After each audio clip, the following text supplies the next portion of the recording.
The black-bordered letter arrived on a Tuesday, carried by a humid Charleston breeze that promised rain, but delivered only a suffocating stillness. Eleanor Vance, or rather, the woman who now answered to that name, was arranging a spray of white gardenias when the missive was placed into her hands. The paper was heavy, expensive, the ink a stark, unforgiving black against the cream linen. It spoke of tragedy in the clipped, dispassionate tone of legal correspondence. It was from the offices of Croft Associates, solicitors for the Fairfax family of Virginia. It stated, with a sterile regret, that Miss Lillian Vance, her beloved younger sister, had met with a most unfortunate accident. A fall, they called it, from a weak branch of an old apple tree in the heart of Blackwood Orchard. Her death had been swift, they assured her. A mercy, the letter implied. Eleanor felt the world tilt, the sweet funereal scent of the gardenias turning cloying and sour in her nostrils. A fall. Lily, who was as sure-footed as a mountain cat, who had climbed every tree on their childhood property with a fearless grace that had always left Eleanor breathless. Lily, who smelled of lavender and sunshine and had a laugh that could charm birds from the sky. Dead. From a fall. The words were a profanity, a lie so audacious it stole the air from her lungs. She sank into a damask chair, the letter crinkling in her tightening fist. Blackwood Orchard. The name itself was a blight, a place of shadows and secrets that had already stolen so much from her. Years ago, she had been Alara Vance, Lily's older sister, and Blackwood had been a gilded cage she'd almost been snared in. It was the ancestral home of the Fairfaxes, a family whose name was etched into the very bedrock of the Old South, a name synonymous with pride, power, and a rigid, unyielding code of honor. A code enforced by its patriarch, Lionel Elias Fairfax. A memory, sharp and unwelcome, sliced through the fog of her nascent grief. She was 17 again, her heart aflutter with a forbidden romance, a secret meeting in that very same orchard. The colonel had found them. He had not raised his voice, he had not needed to. His eyes, the color of a winter sky, had frozen the very blood in her veins. The words he'd used had been quiet, precise, and utterly devastating. He spoke of her wanton nature, her unsuitability, her stain upon the honor of his house. It was not her suitor who was punished, but her. Alara Vance was banished, sent away under a cloud of manufactured scandal so thick and suffocating it had blotted out her future. Her reputation was ruined, her spirit fractured. She had been forced to reinvent herself, to bury Alara and become Eleanor, a quiet, respectable widow, living on a modest inheritance in a city far from the whispers and judgments of her past. Only Lily had known the truth. Her sweet, loyal Lily, who had written to her in secret, whose letters were the only thread connecting Eleanor to the life that had been stolen from her. And now, Lily was gone. Betrothed to a Fairfax son, drawn back into the very web from which Alara had been so violently cast out. The official story was a lie. Eleanor knew it with a certainty that was bone deep, a cold, hard conviction that settled in her soul like a shard of ice. Lily would never have been so careless. This was not an accident. It was a murder, and the murderer was sheltered behind the crumbling columns and skeletal apple trees of Blackwood Orchard. A new feeling began to displace the grief, something hot and sharp. It was rage, pure and potent. The Fairfaxes, with Colonel Elias at their head, had taken her name, her home, her future. Now they had taken her sister. They had left her with nothing, and in doing so, they had made her fearless. The quiet, respectable Mrs. Eleanor Thorne, the persona she had so carefully constructed, began to flake away, revealing the hardened core of Alara Vance beneath. She would not mourn from a distance. She would not accept the sterile condolences of a lawyer's letter. She would go back, the decision solidified, no longer a thought but a physical imperative. She stood, the letter now a crumpled ball in her palm, and walked to the ornate chifforobe in her bedroom. From its deepest drawer, she retrieved a small locked box. Inside lay the remnants of her former life, a faded tintype of 2 smiling sisters, a pressed flower from a long-dead bouquet, and a sheaf of letters from Lily, their pages filled with her elegant looping script. The last one had arrived only a fortnight ago. "Dearest Alara," it began, for in their private world, she was never Eleanor. "All is not as it seems at Blackwood. There is a sadness here that clings to the walls like ivy, a secret that whispers from the roots of the old trees. I feel I am on the verge of understanding something vital, something connected to what they did to you all those years ago. Be careful, and pray for me." Eleanor's blood ran cold. Lily had not gone to Blackwood for a marriage. She had gone seeking justice for her sister. She had been investigating, and for that, she had been silenced. The plan formed with chilling clarity. Alara was banished, but the world had never heard of Mrs. Eleanor Thorne, a distant cousin from a forgotten branch of the Vance family tree, now widowed and possessed of a modest fortune. A woman seeking solace, a place to grieve among those who had supposedly loved her dear, departed Lily. They would see a dove, frail and mourning. They would not see the hawk circling overhead, its eyes fixed on the carrion below. The journey north into the heart of Virginia was a descent into a living purgatory. The war had ended years ago, but the land still bore its scars. The farther she traveled from the civilized hum of Charleston, the more the landscape grew sullen and brooding. The air grew thick, heavy with the scent of pine and damp earth, of history and decay. By the time the carriage turned onto the long, unkempt lane leading to the Fairfax estate, a low gray sky pressed down, threatening a storm that refused to break. Blackwood Orchard announced itself first. Rows upon rows of apple trees, their branches gnarled and twisted into grotesque shapes, like the arthritic fingers of old men.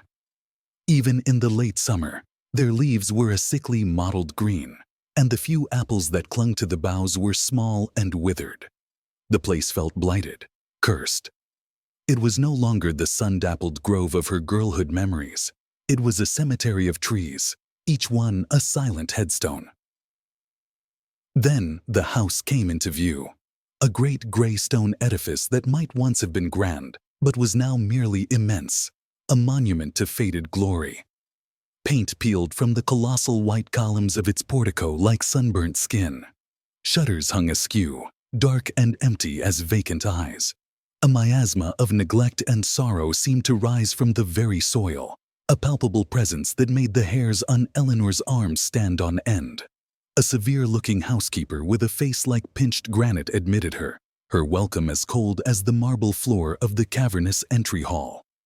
Dust motes danced like frantic sprites in the thin shafts of light that pierced the gloom. The air was thick with the smell of beeswax, mildew, and something else.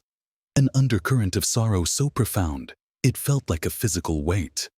Eleanor, draped in the somber black of a grieving widow, played her part with masterful precision. Her voice was soft, her eyes downcast, her posture one of weary fragility. She offered her practiced story, the distant cousin, heartbroken by the news, wishing only to pay her respects and be near the place where Lily had spent her final days. She was shown to a guest room in T-Tair, West Wing, a vast, cold chamber where the furniture stood shrouded in white cloths like a congregation of ghosts. From her window, she had a perfect, chilling view of the orchard. Later that evening, as a sliver of moon hung in the bruised twilight sky, she was summoned to the grand parlor.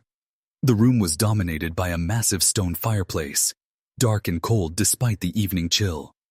And standing before it, silhouetted against the dying light from the tall windows, was the man she had come to destroy. Colonel Elias Fairfax had not been softened by the intervening years. He was leaner, perhaps, the lines on his face carved deeper, but he stood with the same unyielding rigidity as a marble statue. His dark formal coat was buttoned to the collar, his posture a ramrod of military discipline. He turned as she entered, and for a terrifying, heart-stopping moment, his eyes, those same chips of ice, bored into her. Time seemed to slow. She could feel her pulse, a frantic bird beating against the cage of her ribs. Had he recognized her? Was this all for naught? Her carefully constructed identity, her entire plan, about to shatter before it had even begun. She saw a flicker in his gaze, a tightening at the corner of his thin mouth. It was not recognition of Ilara Vance, she realized with a dawning chill. It was something else. An assessment. A deep, predatory sizing up of a new piece on his board. Eleanor curtsied, her movements fluid and graceful, betraying none of the turmoil within. "Colonel Fairfax," she murmured, her voice a study in respectful sorrow. "I am Eleanor Thorne, Lillian's cousin. I cannot express the depth of my condolences. It is a terrible tragedy." He did not move. He did not offer a hand or a word of comfort. The silence stretched, thick and suffocating. He simply watched her, his expression unreadable, his presence sucking all the warmth from the Caverno bus room. When he finally spoke, his voice was a low rasp, like stones grinding together. It held no grief, no sympathy, only a cold, stark warning. "Some secrets are best left buried, Mrs. Thorne," he said, his eyes never leaving hers, pinning her in place. "Especially in an orchard as old as ours." The colonel's words hung in the air, a threat veiled in the thinnest shroud of civility. Eleanor held his gaze, her feigned fragility her strongest shield. She offered a small, sad smile, a masterpiece of calculated innocence. "Secrets, Colonel? I am merely a woman in mourning, seeking a place to remember my cousin. I assure you, I have no interest in anything more." He inclined his head, a gesture so stiff it seemed to crack the very air around him. "See that you do not," he replied, and turned back to the cold hearth, a clear dismissal. The days that followed were a masterclass in observation and deception. Eleanor settled into the suffocating routine of Blackwood, a ghost at the feast of the Fairfax family's dysfunction. She took her meals in the cavernous dining hall, a long dark room where the portraits of Fairfax ancestors, their faces stern and disapproving, seemed to watch her every move. Besides the colonel, the household consisted of a few spectral figures.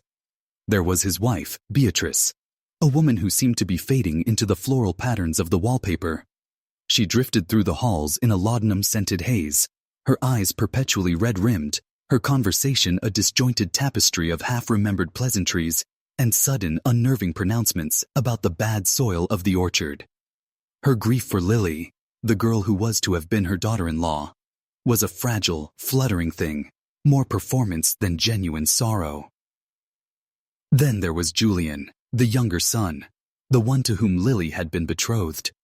He was a pale, haunted young man with his mother's nervous energy and none of his father's iron will. He spent his days locked in his study, surrounded by leather-bound books, emerging only for meals where he would stare at his plate, his fork pushing food around but never lifting it to his lips. He spoke of Lily with a stilted, rehearsed grief that rang hollow to Eleanor's ears. He was a man playing a role, and playing it badly.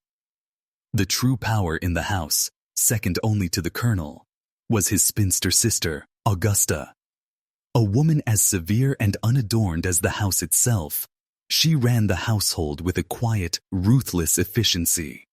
Her keys jangled at her waist, a constant metallic reminder of her dominion over every lock, every pantry, every secret kept within Blackwood's walls.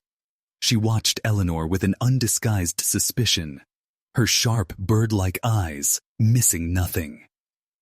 It was 2 days after her arrival that Arthur Croft came to call. Eleanor was in the neglected conservatory, ostensibly reading a book of poetry, but in reality, mapping the sightlines from the windows to the orchard. He entered without a sound, his presence announced only by a sudden shift in the quality of the light as his frame filled the doorway. He was precisely as the man in the image had suggested, handsome, with dark, intelligent eyes and a smile that seemed both charming and predatory. He moved with a lawyer's practiced ease, his pinstriped suit immaculate against the backdrop of decay. Mrs. Thorne, he said, his voice smooth and deep, a soothing balm after the Colonel's gravelly tones. Arthur Croft, I am the family solicitor. I wrote to you, though I wish it had been under far, far happier circumstances. He took her hand, his grip firm and warm, holding it just a moment too long. I was so very sorry to hear of your loss. Miss Vance, Lily. She was a remarkable young woman, a ray of sunshine in this dreary old house. Eleanor lowered her eyes, a gesture of sorrow that also served to hit the flicker of revulsion she felt at his touch. You are too kind, Mr. Croft. Did you know my cousin well? I had the pleasure of her acquaintance, he said, his smile tightening almost imperceptibly. I manage the family's affairs, which, as you can imagine, are complex. Lily had a keen mind. She was very interested in the history of the estate, the deeds, the lineages, most unusual for a young lady. He paused, watching her reaction. It is a great tragedy, to lose one's footing so close to the house. The ground near the older trees can be treacherous after a rain. Every word was a probe, a carefully polished stone cast into the depths to see what ripples it might cause. Eleanor gave him nothing. Her footing was always so certain, she murmured, letting a tear trace a path down her cheek. It is hard to reconcile. Grief often is, he said, his voice laced with a sympathy that felt as manufactured as her tears. If there is anything at all I can do to ease your stay, Mrs. Thorne, you must not hesitate to ask. I am a frequent visitor. The Colonel relies on my counsel. His offer was a web, and she felt herself both drawn to and repelled by it. He was a source of information, perhaps her only one. But there was an unnerving intensity in his gaze, a possessive air not just toward the Fairfax family, but toward the very stones and soil of Blackwood. He was watching her, she knew, just as the Colonel and Augusta were. She was an unknown quantity, an unexpected disruption to their grim, secluded world. Her investigation began in earnest, conducted in the stolen moments of the dead of night, and the quiet hours of the afternoon when the rest of the house was lost in its stupor of grief and laudanum. She started with Lily's rooms, which had been left largely untouched, a shrine to the girl who was to be the next mistress of Blackwood. The air was still thick with her scent of lavender. Under the pretext of gathering some of her cousin's personal effects, Eleanor sifted through every drawer, every box, every book. She found little at first. Gowns folded neatly, ribbons pressed flat, books of poetry with passages marked. But in a volume of Poe, tucked within the pages of Annabel Lee, she found a diary. It was a small, leather-bound book, its entries written in Lily's familiar hand.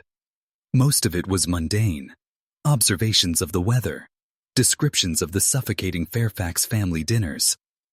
But the last few entries, penned in the days leading up to her death, were different. The handwriting was hurried, agitated. October 12th. The Colonel watches me. I feel his eyes on my back, even when he is not in the room. He knows I am asking questions. The servants are terrified of him. One of them, a young housemaid named Sarah, whispered something today about the orchard's secret. She said the apples haven't been sweet for 50 years. Not since the first tragedy. October 14th. Arthur Croft is a puzzle. He is charming and helpful, but his eyes are cold. He speaks of the estate as if it were his own. He brought me a copy of the original land grant today, an act of supposed kindness, but I saw the way he watched me as I read it. He is hiding something. They are all hiding something. October 15th. I found it. A discrepancy in the old survey maps, hidden away in the county records I requested. A section of the orchard, the oldest section, is not listed on the Fairfax deed. It was never theirs to begin with. It belonged to another family, the Delacroix. A family that vanished from the records after 1820. What happened to them? I feel a sense of profound dread. I believe the answer is buried with them. In the orchard. That was the final entry. Eleanor's hands trembled as she closed the book. Lily had found it. The motive. It wasn't just a scandal Ilara had stumbled upon years ago. It was a crime, a generational conspiracy built on stolen land. Lily had been on the verge of exposing them, and for that, they had killed her. The diary was a start, but it was not proof. She needed more. Her search grew bolder. She spoke to the servants, offering quiet words of sympathy that invited confidence. Most were too frightened to speak, but the young housemaid, Sarah, the one Lily had mentioned, finally cracked under Eleanor's gentle probing.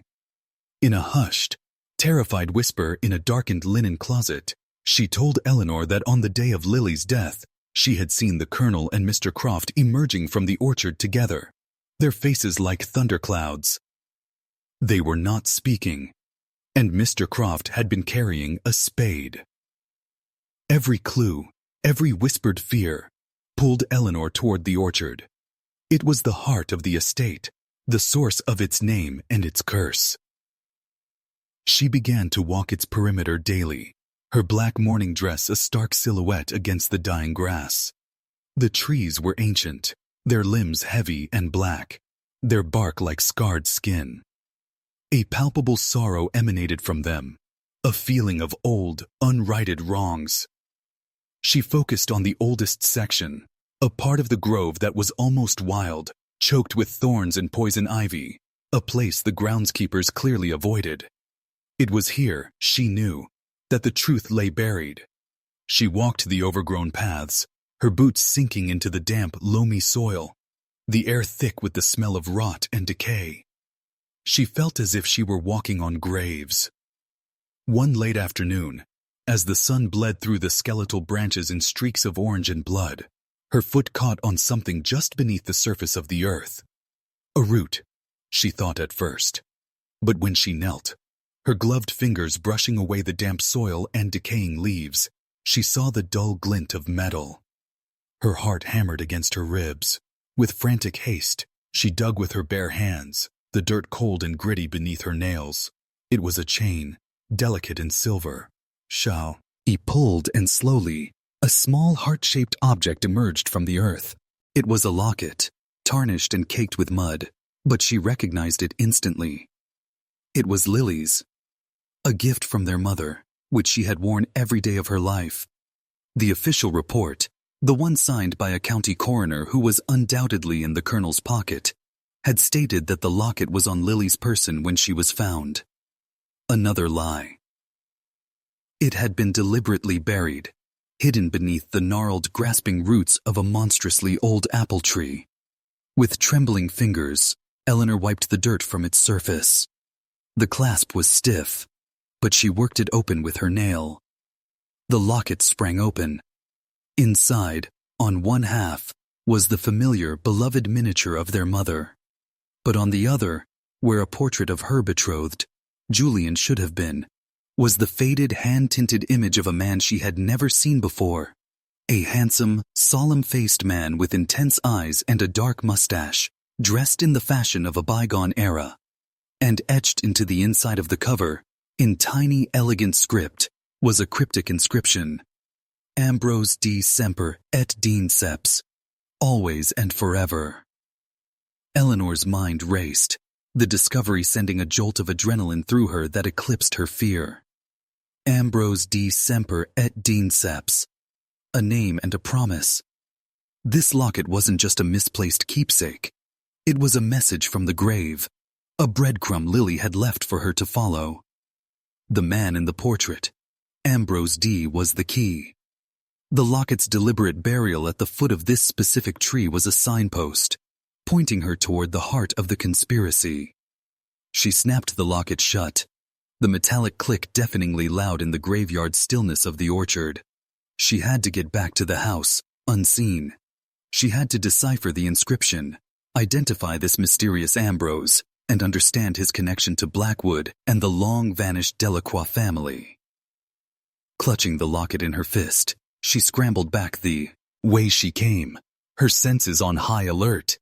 Every rustle of leaves, every snap of a twig, sounded like the approach of the Colonel or his legal shadow, Arthur Croft.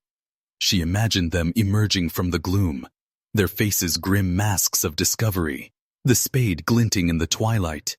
But she reached the relative safety of the manicured lawns without incident, slipping back into the house through a side door used by the servants. That night, sleep was an impossibility. In the cold silence of her room, by the flickering light of a single candle, she examined the locket again. The Latin was straightforward enough. Always and forever. A lover's vow. Lily must have discovered a hidden romance, a secret affair connected to the history of this place. But who was Ambrose D? The initial could stand for anything. Davis, Donovan, Duvalier. Her mind went back to the diary, to Lily's mention of the county records. It was a long shot, but it was the only lead she had. She had to get to the county seat, to the Hall of Records, and search for a man named Ambrose, whose surname began with D, a man connected somehow to the Delacroix family and this accursed land. The next morning, she announced her intention to go into the local town of Fairfax Courthouse. She explained to Augusta over a breakfast of watery grits and chicory coffee, to procure some proper morning stationery to answer the many letters of condolence she had received. It was the perfect excuse, a task so steeped in the mundane rituals of grief that even the suspicious spinster could find no fault with it. She even managed to feign a slight dizzy spell, requesting that Julian, who had a reputation for being a recluse, might be spared the duty of escorting her, as she feared her melancholy would be too much of a burden on his own fragile nerves. She would take the old groundskeeper, a man so deaf he communicated mostly in grunts and nods. To her surprise, the Colonel, seated at the head of the table like a stone monarch, agreed without question. "An excellent idea, Mrs. Thorne," he said, his eyes fixed on the newspaper before him. "Propriety must be maintained, even in our sorrow."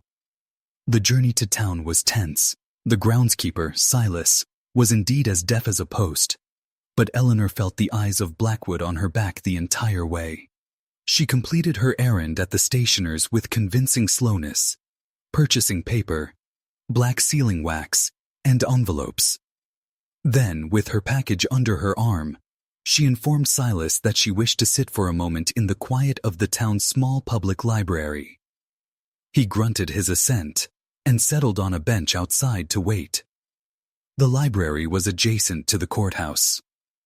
It was a simple matter to slip out the back door and into the Hall of Records, a dusty, sun-drenched repository of births, deaths, deeds, and wills. The clerk was a desiccated old man who seemed more interested in the fly buzzing against the windowpane than in her request. She started with the Delacroix family, searching the census and property records from the early 1800s. She found them, a once prosperous family with a sprawling estate that bordered the Fairfax lands. Then, just as Lily had noted, they vanished. The last record was a death certificate for one Esmeralda Delacroix in 1821. Cause of death listed as wasting sickness. There was no mention of a husband or children. Frustrated, Eleanor turned her attention to Ambrose D. She started with the marriage licenses, cross-referencing the Delacroix name. Nothing. She moved to property deeds, searching for any transfer of land from a Delacroix to a man with the right name. The hours ticked by. The dust made her nose itch, and the silence of the room was beginning to feel as oppressive as that of Blackwood.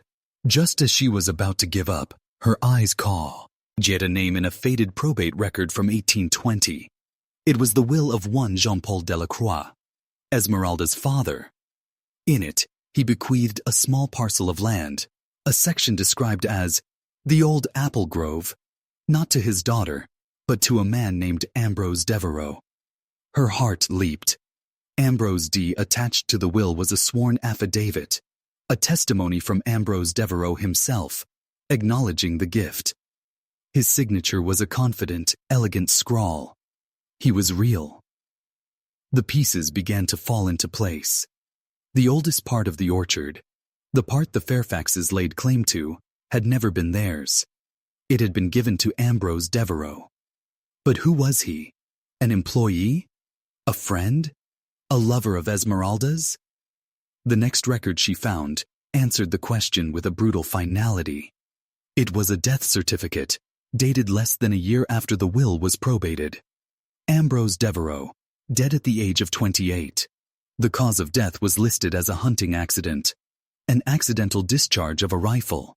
The witness who signed the report was a young Elias Fairfax, the colonel's grandfather.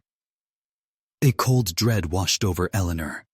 A young woman dead of a wasting sickness. Her beloved dead in a hunting accident witnessed by a Fairfax just a year later.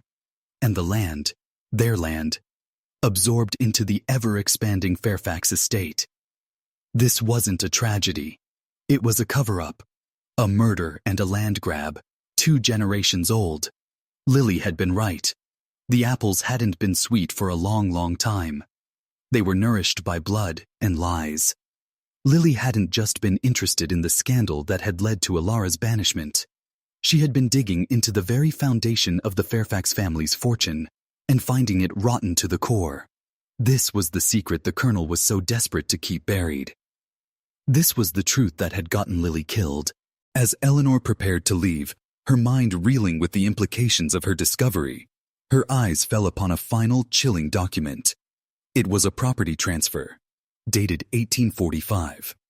The Fairfax family, in a period of financial distress, had sold a small, outlying parcel of their land to a neighboring family. The signature on the deed, acting as the Fairfax family's legal representative, was crisp and clear. Alistair Croft, Arthur's father.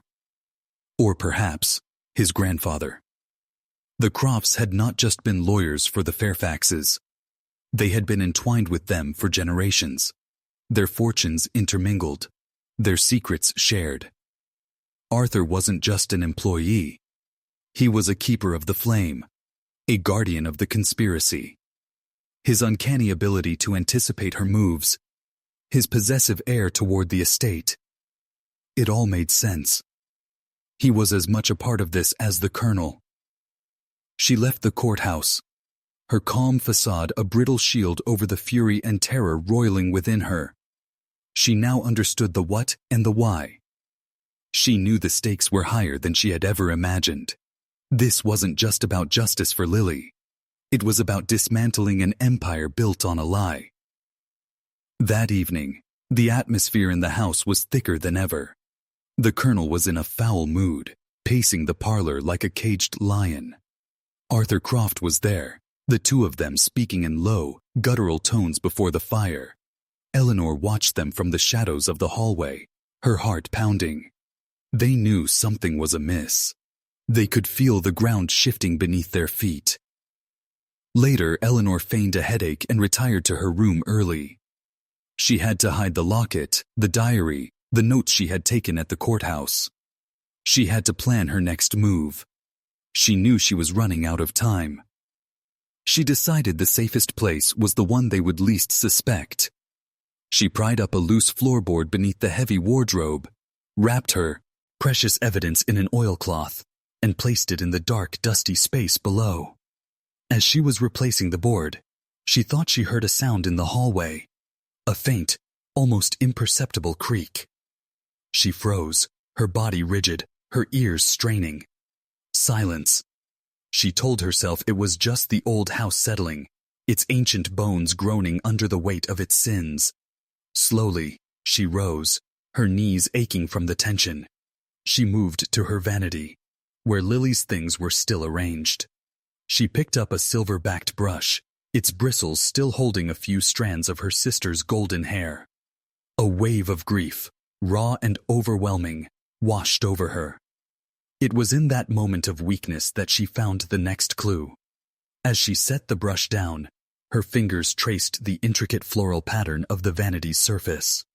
Her nail caught on a small, almost invisible seam in the woodwork. Her breath hitched. With painstaking care, she pressed and prodded the area until, with a soft click, a hidden compartment sprang open. Her hands trembled as she reached inside. It was not empty. Her fingers closed around a small, rolled-up sheaf of papers, tied with a black ribbon. She unrolled them. The first was a series of letters, written in Lily's hand, but clearly copies of older correspondence. They were love letters, passionate and heartbreaking, from Ambrose Devereux to Esmeralda Delacroix, detailing their secret plans to elope and reclaim their land from the encroaching Fairfaxes. Beneath the letters was the real prize. It was a meticulously drawn, hand-annotated map of Blackwood Orchard. Certain sections were circled, and notes were scribbled in the margins in Lily's handwriting, detailing discrepancies between the old survey maps and the current layout of the estate. One particular spot, deep within the oldest part of the apple grove, the very spot where she had found the locket, was marked with a chilling symbol, a small, crudely drawn skull and crossbones. As Eleanor stared at the map, the full horror of the Fairfax family's crime laid bare. She heard it again. A sound that was not the house settling. A faint, deliberate creak of a floorboard in the hallway, just outside her door. She held her breath, every muscle in her body screaming. Then came another sound, soft but final, that turned the blood in her veins to ice. The soft, metallic click of a key turning in her lock. She was trapped. Panic, cold and absolute, seized Eleanor for a single paralyzing moment. The click of the lock was an echo of a tomb door sealing shut. They knew. They suspected enough to make her a prisoner. Her carefully constructed facade of the grieving cousin had been shattered. In their eyes, she was no longer a guest. She was a threat. But the paralysis lasted only a heartbeat. It was supplanted by a fury so clarifying it burned away the fear. Ilara Vance, the girl who had been banished, had been a victim. Eleanor Thorne, the woman who had returned, would be a weapon. They had locked her in, but they had underestimated her. They had mistaken her for Lily, for a gentle creature who could be easily broken. Her first instinct was to secure the evidence, the map, the letters. They were her life and Lily's vengeance. To be found with them would be a death sentence. She quickly slid the papers back into the hidden compartment, snapping it shut. Her mind worked with feverish speed. The door was solid oak, the lock an old heavy thing she had no hope of picking. The hallway would be watched. That left only the window. She moved to the tall sash window and peered out into the inky blackness. Her room was on the second story, overlooking a stone-flagged terrace that seemed a fatal distance below. The night was moonless, the sky a blanket of oppressive clouds. But she saw, with a surge of desperate hope, what she had only vaguely noted before. The eastern wall of the house was covered in a thick, ancient blanket of ivy, its woody vines as thick as a man's wrist in places, clinging tenaciously to the crumbling mortar. It was a treacherous ladder, but it was the only one she had. Working in silent haste, she stripped the heavy brocade quilt from her bed. Tearing it into strips was impossible, but she could use it whole. She pried open the old warped window, the sound of the protesting wood seeming to scream into the night. She listened, her breath held tight in her chest. Silence. No alarm was raised. She draped the heavy quilt over the windowsill, hoping it would muffle any sounds and protect her from the sharp edges of the stone. Then, gathering her skirts, she swung one leg over the sill and into the cold night air. Her foot searched for a hold in the dense lattice of ivy. She found one, then another. Her fingers, raw from digging in the orchard, clenched around the gnarled vines. They were slick with night dew, and for a terrifying second, her grip slipped. Her heart flew into her throat. She pressed her body flat against the cold, rough stone of the house, every muscle straining. Below, the darkness seemed to yawn, promising a swift and final end. For Lily, she thought. The words a silent prayer, a mantra of resolve. Slowly, painstakingly, she began her descent. A vine tore loose under her weight, sending a shower of dry leaves and dirt down into the blackness. She froze, listening. A dog barked in the distance, but the house remained dark and silent. Hand over hand, foot by foot, she moved down the wall, the rough bark of the ivy scraping her palms, the cold stone leaching the warmth from her body. When her feet finally touched the solid ground of the terrace, her legs trembled so violently she nearly collapsed. She was out, but she was not safe. She couldn't stay in the open. She needed help, an ally, however unwilling. Her mind immediately went to Sarah, the young housemaid. The girl was terrified, but she had a conscience. And in a house built on fear, a conscience was a powerful, dangerous thing. Eleanor crept along the shadows of the great house, her dark dress making her nearly invisible. She knew the servants' entrance was around the back, near the kitchens. She found it unlocked, as she'd hoped, and slipped inside. The servants' quarters were a maze of narrow, dark hallways. She found Sarah's room, a tiny, airless space she shared with another maid who was snoring softly in the opposite bunk. Eleanor touched Sarah's shoulder. The girl awoke with a stifled gasp, her eyes wide with terror in the gloom. "Be quiet," Eleanor whispered, her voice barely audible. "It's Mrs. Thorne. I need your help. My life depends on it." She led the trembling girl out of the room and into the cold silence of the scullery. "They've locked me in my room," Eleanor stated flatly, letting the terrifying implication of her presence there sink in. Sarah's face went pale, a ghostly white in the sliver of moonlight filtering through a grimy window. "Oh, Lord, have mercy," she breathed. "They know you've been asking questions. The Colonel, he sees everything." "He doesn't see everything, Sarah. He didn't see me leave." Eleanor reached into the bodice of her dress and pulled out the tarnished silver locket. She pressed it into the girl's hand. "This was my sister's. I found it buried in the orchard. The Colonel and Mr. Croft lied about where she died and how she died. They murdered her because she discovered a secret they have been keeping for generations." Sarah stared at the locket, then back at Eleanor, her eyes swimming with fear and indecision. "What secret?" "A secret of stolen land and old murder. A secret your family has, probably whispered about for years. The orchard secret. My sister found the truth, and now I have too. But I need proof. The kind of proof that even Colonel Fairfax cannot bury." Eleanor's gaze was intense, unwavering. "There is something buried under the old Delacroix apple tree. Lily marked it on a map. I have to know what it is. Tonight." "Go out there now? In the dark?" Sarah whispered, horrified. "They'll catch you. They'll kill you too." "They will kill me if I do nothing," Eleanor countered, her voice low and fierce. "They have already tried to make me a prisoner. What do you think comes next? Sarah, they will not stop. But if I can find what Lily wanted me to find, I can expose them. I can go to the magistrate in Richmond, someone beyond the Colonel's reach. I can see that justice is done for my sister, and for every person this family has crushed." She leaned closer. "You told me you saw them with a spade. Your testimony could help, but only if I have something more. Help me, Sarah. Help me, and I promise you, when this is over, you will be far away from this place and safe." The girl was torn, her fear warring with the spark of defiance Eleanor had seen in her before. Finally, with a shaky nod, she made her choice. "The old potting shed," she whispered. "Behind the smokehouse. Silas keeps his tools there. There's a lantern, too. And oil." 10 minutes later, Eleanor was slipping back into the oppressive darkness of the orchard. A small, dark lantern in one hand and a short, sturdy trowel in the other.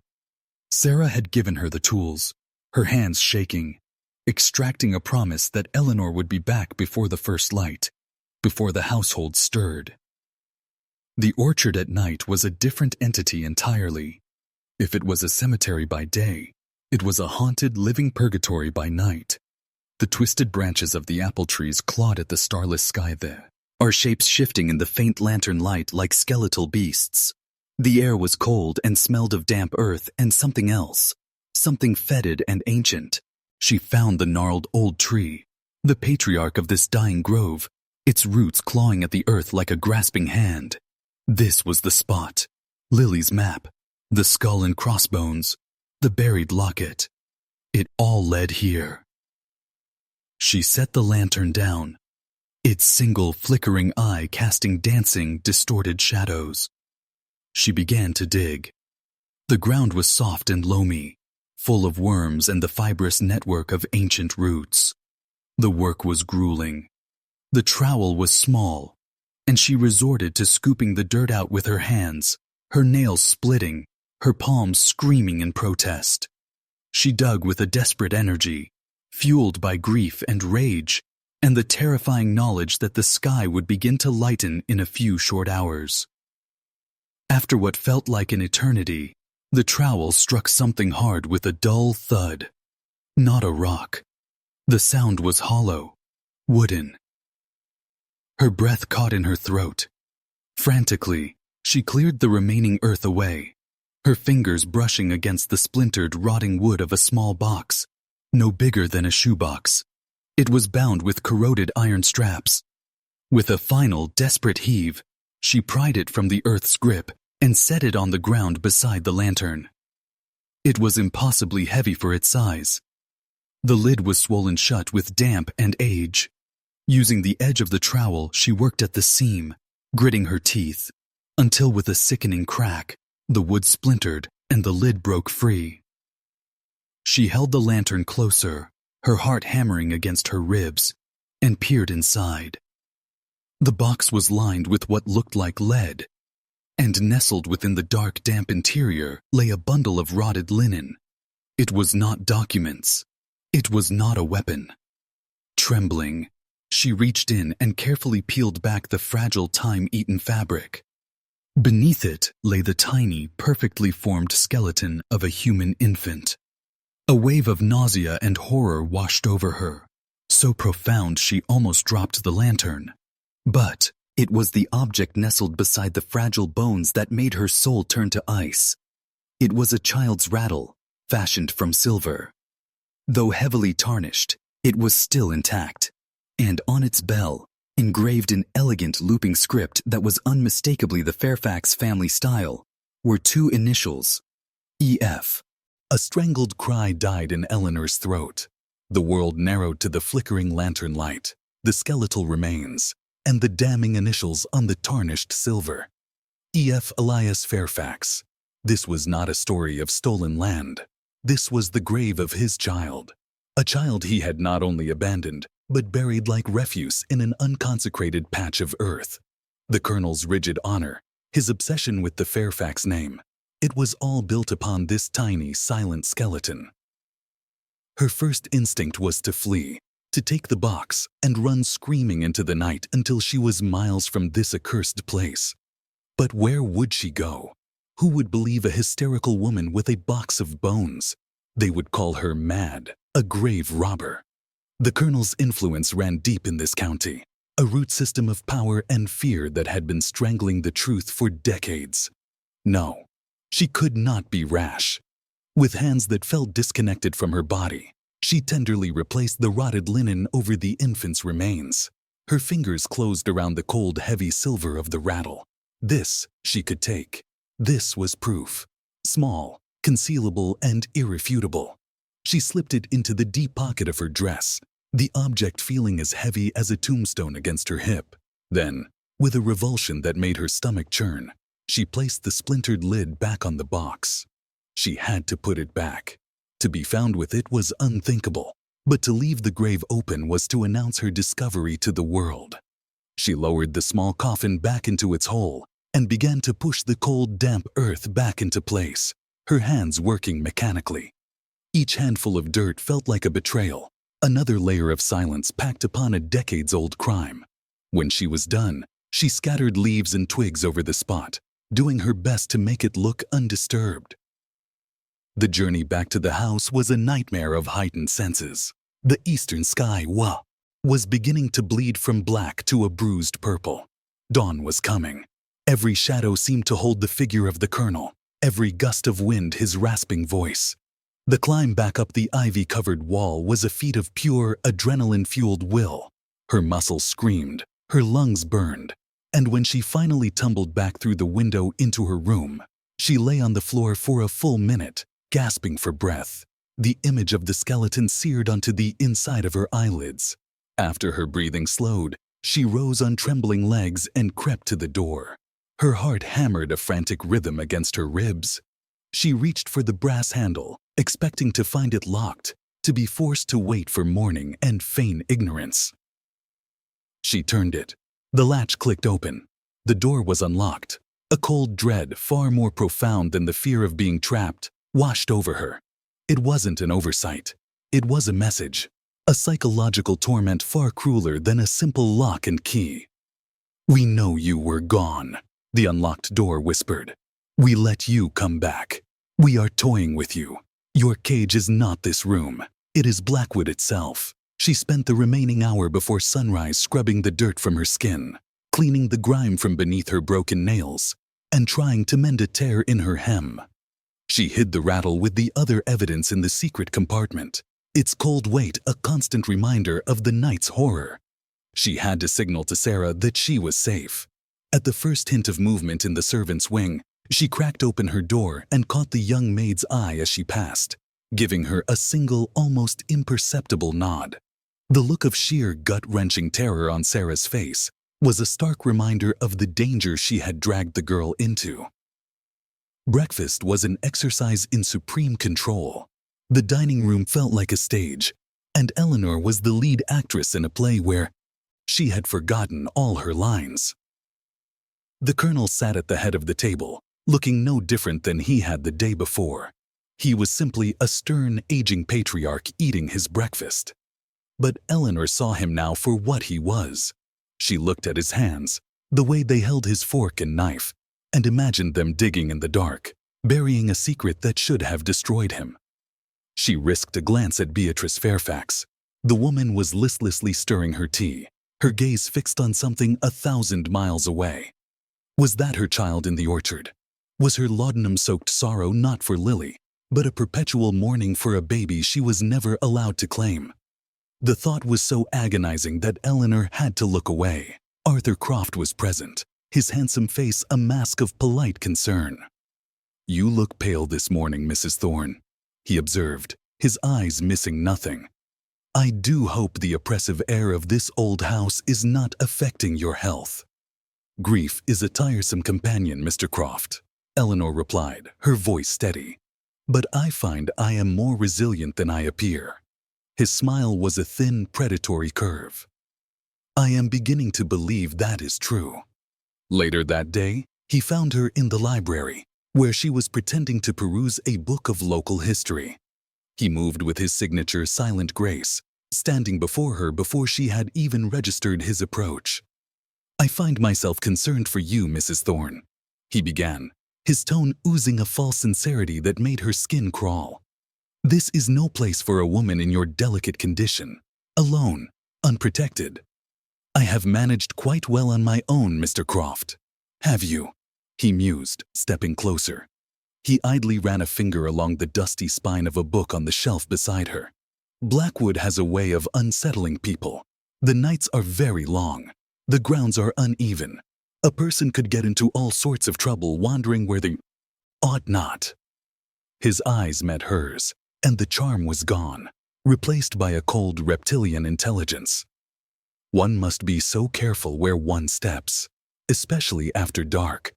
It was a direct threat, a confirmation of everything she feared. He knew. Perhaps he had even been the one to unlock her door. She was trapped in a web, and its spiders were closing in. Shaken, Eleanor excused herself, claiming the headache she had feigned the night before had returned.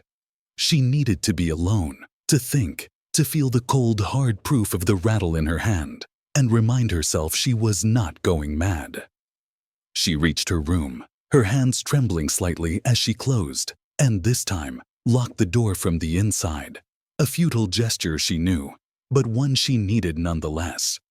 She went to the vanity, her heart beating a little faster. The confrontation with Croft had unnerved her, made her feel exposed, watched. She needed to reassure herself that her cache of secrets was still safe. She pressed the hidden latch. The compartment sprang open. She saw the diary, the map, the folded letters. Everything was there. She let out a breath she hadn't realized she was holding. Her eyes scanned the small space, preparing to add the rattle to the collection. And then she saw it. It was nestled between the diary and the map, a small pale object that had not been there when she left. It was innocuous, something that could have been dismissed as a stray item in any other context. But here, in this secret space, its presence was a violation, a declaration of absolute power. It was a single mother-of-pearl button, intricately carved with the shape of a tiny rose. Eleanor stared at it, her blood turning to ice. She knew this button. She had sewn it on herself, weeks ago in Charleston. It was from the cuff of the pale blue traveling dress Lily had been wearing on the day she died. The mother-of-pearl button sat in Eleanor's palm like a single malevolent eye. Its presence in her most secret place was a violation so profound it left her breathless. This was not a warning. It was a declaration of omniscience. They had not taken the diary or the map because that would have been a simple act of theft. This was an act of terror. They were telling her that her secrets were their playthings, that her investigation was a source of amusement. The knowledge that they had stood in her room, had touched her things, had likely watched her sleep, made her feel as if 1,000 insects were crawling beneath her skin. They were not afraid of what she might find. They were confident they could stop her at any moment of their choosing. Lily's murder had not been a frantic act of panic. It had been a calm, calculated execution. And now, they were savoring the prelude to her own. The rage that followed was as cold and sharp as a shard of glass. They wanted her to feel hunted. She would become the predator. Her previous plan, to gather evidence, escape, and find an incorruptible magistrate, was now useless. They anticipated it. They would never let her leave Blackwood alive with what she knew. The fight would not be won by fleeing. It had to be won here, within these rotting walls. She had to turn the inmates of this asylum against their keepers. First, she cleared the secret compartment. It was compromised, a trap waiting to be sprung. She took a page from Lily's diary, one detailing her suspicions about the Delacroix land, and burned it to ash in a small porcelain dish. The rest of the diary, the rattle and Lily's letters, she had to keep. She retrieved a small silk pouch from her luggage and placed the rattle and the button inside, tying it securely. This she would keep on her person. The diary was trickier. She found a space inside the lining of her traveling cloak, a garment she could keep with her always without arousing suspicion, and carefully stitched the small book inside. The map, however, was too dangerous to keep. She spent an hour in the near darkness, committing every line, every annotation, every chilling symbol to memory. When she was certain she could redraw it from a blank page, she held it to her candle's flame and watched the truth of Blackwood Orchard turn to black, floating ash. As the paper curled and vanished, another memory ignited in her mind. Her own banishment. For years, she had accepted the narrative forced upon her, that she was a foolish, flirtatious girl whose indiscretion had brought shame upon the Fairfax name. But she re-examined it now through this new, horrifying lens. The young man she had been meeting was the son of a neighboring farmer. Their trysts had been innocent, stolen kisses and whispered promises. But where had they met? Always in the same place, a secluded clearing, thick with weeds, just at the edge of the old, neglected section of the orchard. Her blood ran cold. They had been meeting mere yards from the infant's hidden grave. The colonel's rage had not been that of a stern patriarch protecting his future daughter-in-law's honor. It had been the terror of a murderer who believed his secret was about to be unearthed by two careless teenagers. The scandal he had manufactured, the ruin of her reputation, Her exile. It was not a punishment for a transgression. It was the frantic act of a guilty man silencing a potential witness. She hadn't stumbled into this story upon her return. She had been standing on its edge since she was 17 years old. This new knowledge did not break her. It forged her anger into a weapon. She would not find justice in the county courthouse. She would find it in the fractured mind of the colonel's wife. Beatrice Fairfax was the key. She was either the grieving mother of T, he murdered child, or a silent witness to its disposal. Her laudanum-induced haze was not just a symptom of her melancholia. It was a prison, built by her husband and maintained by Augusta, to keep a terrible truth locked away. That afternoon, Eleanor found Beatrice in the solarium, a once beautiful room of glass and iron now streaked with grime and draped in dying vines. She was in her usual wicker chair, her hands limp in her lap, her eyes focused on nothing. Eleanor dismissed the attending maid, saying she would sit with Mrs. Fairfax herself. She carried a small silver tray with a cup of chamomile tea, its gentle scent a stark contrast to the medicinal bitterness of the laudanum that usually clung to the air around the matriarch. "Mrs. Fairfax," Eleanor began, her voice soft as silk, "I brought you some tea." Beatrice did not respond. Eleanor knelt beside her chair, placing the cup on a small table. She did not try to force it on her. "The silence in this house is so heavy," Eleanor continued, her voice a low, sympathetic murmur. "It speaks of so much loss. A house should be filled with laughter, the laughter of children." At the word children, a flicker of something, a muscle twitch, a brief clearing of the fog in her eyes, disturbed Beatrice's placid emptiness.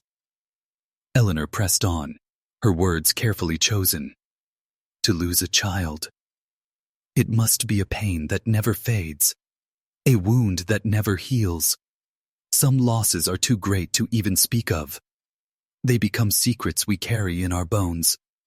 She paused, her gaze locked on the older woman's face. Lily loved children. She dreamed of filling this old house with them. Beatrice's head turned slowly, her clouded eyes fixing on Eleanor. Her lips parted, and a dry, cracked sound emerged. My boy," she whispered, the words barely formed. "Julian."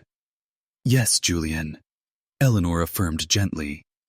"But sometimes, there are others we lose before the world ever knows them." Beatrice's hand, thin and translucent as parchment, rose and clutched at a locket around her own neck. Her eyes filled with a sudden, profound terror, and she began to rock back and forth, a low moan escaping her lips. The door creaked open, and Augusta stood there, her face a mask of cold fury. "What are you doing to her?" she hissed, rushing forward to administer a dose of dark liquid from a vial she produced from her pocket. Beatrice subsided almost immediately, the light in her eyes extinguished. "She was distressed," Eleanor said calmly, rising to her feet. "I was merely offering comfort." Augusta's eyes were like chips of flint. "Your comfort is not welcome. Stay away from my sister-in-law." The encounter, though brief, was a victory. Eleanor had struck a nerve. The truth was in there, buried under years of drugs and fear. That evening, the air at the dinner table was electric with unspoken tension.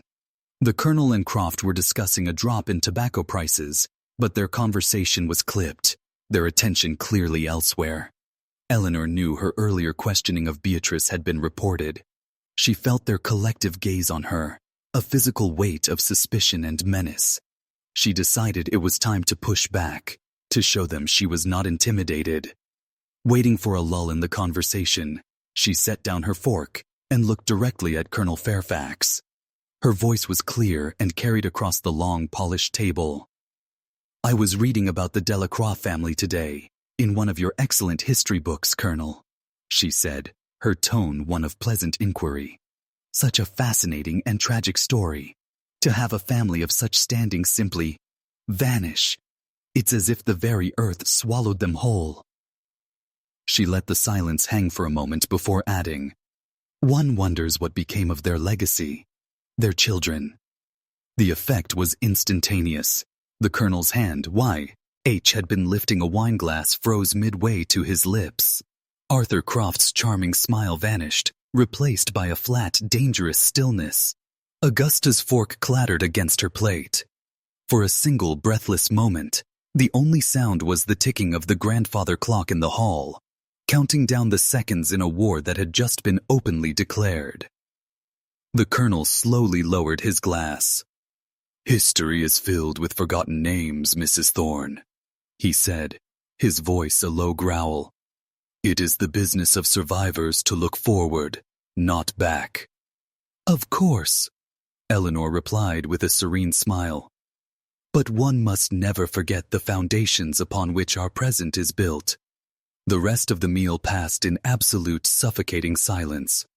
Later that night, unable to rest, Eleanor felt an urge to check on Beatrice. She crept down the hallway to the matriarch's rooms. A thin line of light shone from under the door. She listened. A faint, rhythmic sound, like whimpering, came from within. Fearing Beatrice was ill, Eleanor quietly opened the door. Beatrice was not in her bed. She was standing by the cold fireplace, her frail body trembling, her hands clutching the iron poker. She was not crying. She was whispering to herself, her eyes wide and fixed on a dark stain on the hearthstones that Eleanor had never noticed before. Eleanor moved forward slowly. "Mrs. Fairfax? Beatrice? Are you all right?" The old woman spun around, her eyes shockingly lucid. The laudanum had either worn off or been overwhelmed by the force of a powerful memory Eleanor had dislodged. She grabbed Eleanor's arm, her grip like an iron claw. "He said it was an accident," she rasped, her voice raw with an ancient agony. "But accidents don't scream." She pointed a trembling finger toward the fireplace. "The rattle was silver, but the blood was on the hearth." Her eyes locked on Eleanor's, filled with a terrifying, secret knowledge. "He didn't use a spade for that one. He used the serpent from the fire." She collapsed then, her body going limp, her eyes rolling back into a drug-addled haze, leaving Eleanor frozen in the center of the room, her heart pounding. Beatrice had not been talking about the infant in the orchard. The infant hadn't screamed. She was talking about something else. Someone else. What other one? Eleanor stood frozen in the dim light of Beatrice's room, the old woman's final words hanging in the air like poison gas. The blood was on the hearth. He used the serpent from the fire. It was a disjointed memory, fractured by time and laudanum, but its meaning was horribly clear. The infant in the orchard had been a secret, quietly disposed of. This was different. This was an act of violence, of rage, that had happened within the house itself, close enough for a terrified witness to see the bloodstains. What other one? She retreated to her room, her mind a maelstrom. She was no longer just investigating Lily's death. She was excavating a dynastic tomb, and every layer of dirt she removed revealed another, older corpse. The serpent had to be a fire poker. The house was full of them, but one with such a distinctive handle would be memorable. She mentally walked through the rooms she'd seen. The grand parlor set was plain brass. The library's was iron with simple ball handles.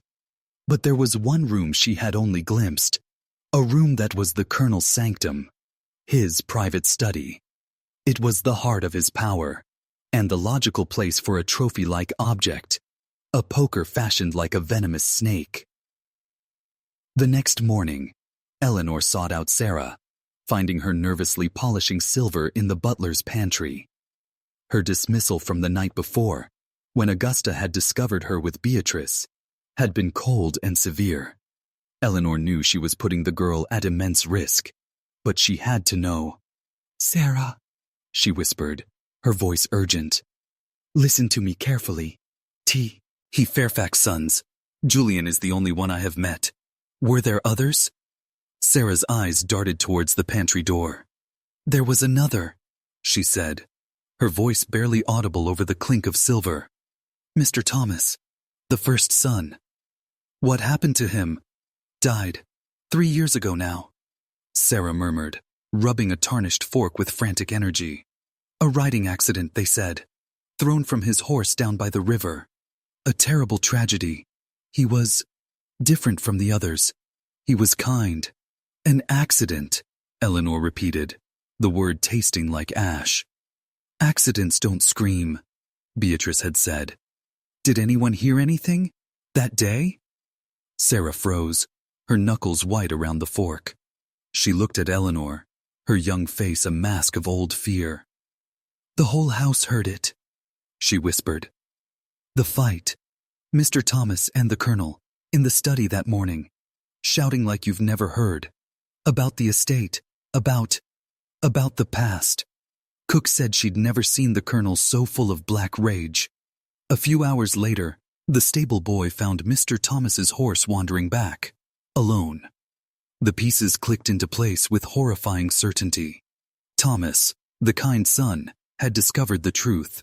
The stolen land, the buried infant, the generations of lies. He had confronted his father. And the riding accident had been a lie to cover the brutal outcome of that confrontation. Lily, in her own investigation, must have uncovered the truth about Thomas's death as well. It wasn't just the old secret she was killed for. It was for discovering the new one. Eleanor's path was now clear.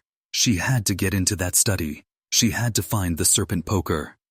Her opportunity was cruelly handed to her that very afternoon. Augusta summoned her to the morning room, her face set in grim satisfaction. There have been some changes to the staff, Mrs. Thorne, she announced. The girl, Sarah, has been dismissed. She was found to have a light-fingered habit. We cannot tolerate thieves at Blackwood. Eleanor felt a cold fury, but kept her expression one of mild surprise. Oh, I am sorry to hear that. She seemed a sweet girl. Sweetness does not excuse dishonesty, Augusta snapped. The message was unmistakable. Your ally is gone. You are alone. The dismissal was a threat, but it was also a blunder. In removing her only friend, they had also removed her final shred of caution. She had nothing left to lose. That night, she would enter the lion's den. She waited until the grandfather clock in the hall had struck 2, its chimes echoing through the dead silent house. She wore her darkest dress, her feet clad only in stockings. In her pocket, she carried a single stiff hairpin. The lock on the study door was old, a simple warded lock she had observed earlier. Her youthful indiscretions had included more than stolen kisses. They had included learning how to circumvent the very locks her father had used to try and keep her constrained. The hallway was a gauntlet of shadows and creaking floorboards. Every groan of the old house was, to her ears, the sound of discovery. She reached the study door, its dark wood looming before her. Her hands trembled as she inserted the hairpin, probing the mechanism. For a heart-stopping minute, it wouldn't yield. Then, with a faint, oily click, the bolt slid back. She was in. She closed the door behind her, the darkness inside absolute. She dared not light a candle. She waited for her eyes to adjust, the faint moonlight from the tall windows her only guide. The room smelled of old paper, leather, and the Colonel's cigar smoke, the scent of his very essence. Slowly, the shapes of the room emerged from the gloom. The massive mahogany desk, the towering bookshelves, the vacant stare of a mounted stag on the wall, and the fireplace. It was a cavernous maw of black stone. Beside it, gleaming dully in the moonlight, stood a set of heavy, ornate fire irons. Her heart hammered against her ribs as she crept closer. The set consisted of a shovel, a pair of tongs, and a poker. The handle of the poker was cast brass, a serpent coiled in on itself, its head forming the grip, its tail the long shaft. Its eyes were 2 chips of dark red stone that seemed to glitter with their own malevolent light. It was just as she had imagined. She lifted it. The poker was heavy, brutally so. It was a weapon. She ran her fingers over the serpent's head, the supposed point of impact. She couldn't see any dents in the darkness, but she felt it, a slight flattening on one side of the intricate casting. Then her fingertips brushed against the crevices of the serpent's scales near the head. They weren't smooth. They were filled with something dry and minutely gritty. With a sickening certainty, she knew what it was. Old, dried blood, missed by 100 careless cleanings. This was it. The murder weapon. This was what had silenced Thomas Fairfax. This was the secret Lily had died for. A floorboard creaked in the hall. Eleanor froze, the heavy poker suddenly feeling like it weighed 1,000 pounds. She held her breath, every nerve screaming. It was just the house settling, she told herself. It had to be. But then she heard it again, closer this time. A slow, deliberate footstep, followed by another. Panic seized her. There was nowhere to run. The door was the only way out. Her eyes darted around the room, landing on the heavy, dark green velvet curtains that flanked the tall windows. They were her only chance. She moved with a silent, desperate speed, placing the poker back in its stand with a care she didn't know she possessed.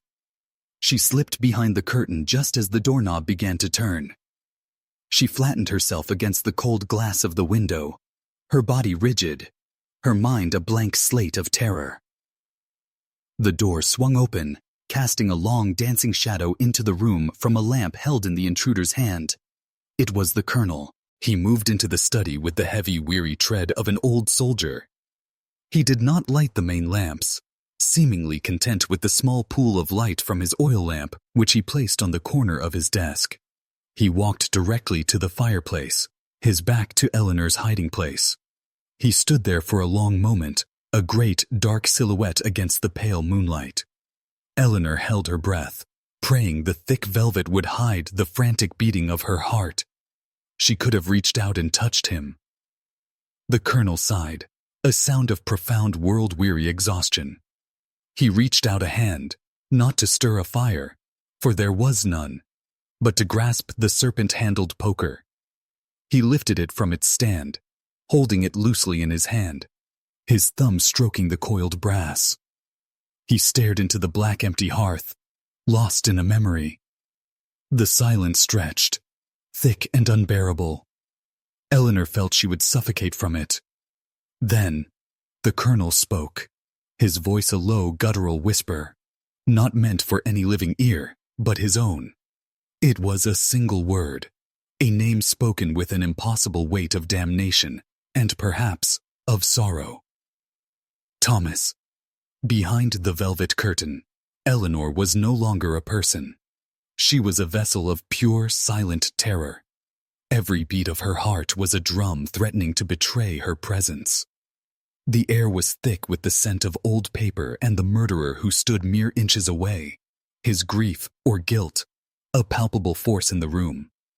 He held the serpent poker, the brass cool in the moonlight, his thumb stroking the very spot where his son's life had been violently extinguished. The name he whispered, Thomas, was not just a confession. It was a ghost, summoned into the study to stand between them. Time stretched into an agonizing eternity. The colonel did not move. He seemed lost in his dark reverie, a king communing with the sins of his kingdom. Eleanor's muscles scream, in protest from holding her rigid position.